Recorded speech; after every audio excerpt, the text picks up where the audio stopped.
রণফুলকে ছুটছে মধ্যপ্রাচ্যে। Iran Israel যুদ্ধে কে কখন সরকার হয় তা বলা মুশকিল। আগামী ২৪ ঘন্টায় এর কোনো পূর্বাভাস নেই। নাটের গুরু যুক্তরাষ্ট্রের প্রেসিডেন্ট ডোনাল্ড ট্রাম্প মঙ্গলবার নিজে এই বিপজ্জনক ইঙ্গিত দিয়েছেন পৃথিবীর কানে।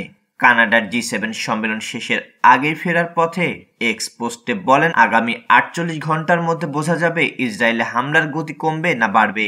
সে হিসাবে আগামী ২৪ ঘন্টা কতটা ভয়ানক হবে, কতটা লোমহর্ষ হবে তার দিকদিশা নেই। তবে দমকা হাওয়া লাগা যুদ্ধ আগুনের আজ যে কোনো মুহূর্তে আগ্নেয়গিরির মতো ছড়িয়ে পড়তে পারে মধ্যপ্রাচ্যের মরু রাজনীতিতে, তা স্পষ্ট। ট্রাম্পের গত ২ দিনের উত্তপ্ত পোস্ট বিবৃতিতে তা পরিষ্কার। ইসরায়েল নয়, যুদ্ধ যেন যুক্তরাষ্ট্রই করছে। মঙ্গলবারের আরেক পোস্টে প্রথমবারের মতো সেই গোমরি ফাঁস করলেন ট্রাম্প। বললেন, ইরানের আকাশ আমাদের নিয়ন্ত্রণে। পরক্ষণেই বললেন, ইরানের সর্বোচ্চ নেতা আয়াতুল্লাহ আল খামেনি কোথায় লুকিয়ে আছেন তা আমরা জানি, কিন্তু তাকে আমরা এখনই হত্যা করব না।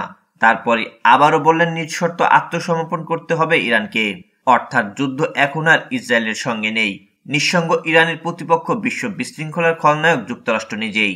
সে হিসাবে আগামী ২৪ ঘন্টার দূর কি বাত, একটু পর কি ঘটতে যাচ্ছে, কি হবে তা পুরোটাই ধোঁয়াশায়।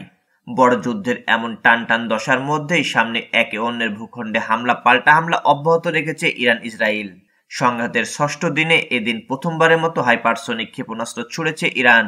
এদিকে ইসরায়েলের প্রতিরক্ষা মন্ত্রী দাবি করেছেন, তাদের যুদ্ধবিমান ইরানি সরকারের অভ্যন্তরীণ নিরাপত্তা সদর দপ্তর ধ্বংস করেছে। ইসরায়েলি চ্যানেল ১২-এ প্রকাশিত এক প্রতিবেদনে জানানো হয়, তেহরান ও আশেপাশে ইরানের সামরিক স্থাপনায় বিমান হামলা চালাচ্ছে ইসরায়েলি বিমান বাহিনী।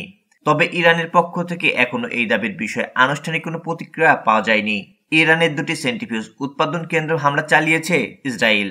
ইসরায়েলি আগ্রাসনের জবাব দিতে অত্যাধুনিক সমরাস্ত্র ব্যবহার করছেন ইরান।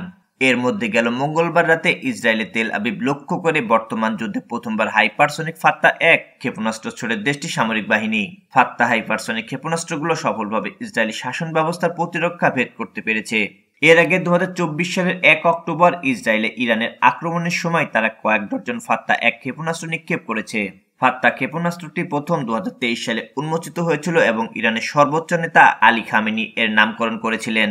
IRGC ক্ষেপণাস্ত্রটিকে ইসরায়েলি স্ট্রাইকার হিসাবে উল্লেখ করেছেন এবং এর উন্মোচনের সময় ইরানের রাজধানী তেহরানে একটি বড় ব্যানার স্থাপন করা হয়েছিল, যেখানে হিব্রু ভাষায় লেখা ছিল তেল আবিব ৪০০ সেকেন্ড। যদিও IRGC দাবি করে যে ফাত্তা হাইপারসনিক ক্ষেপণাস্ত্র, তবে সামরিক বিশেষজ্ঞরা এর প্রকৃত হাইপারসনিক ক্ষমতা নিয়ে সন্দেহ প্রকাশ করেন। উল্লেখ্য, শুক্রবার থেকে শুরু হওয়া ইরান ইসরায়েলের পাল্টাপাল্টি হামলা ভয়াবহ সংঘাতে রূপ নিয়েছে। উভয় দেশই একে অন্যকে লক্ষ্য করে ড্রোন ক্ষেপণাস্ত্র ও বিমান হামলা চালাচ্ছে।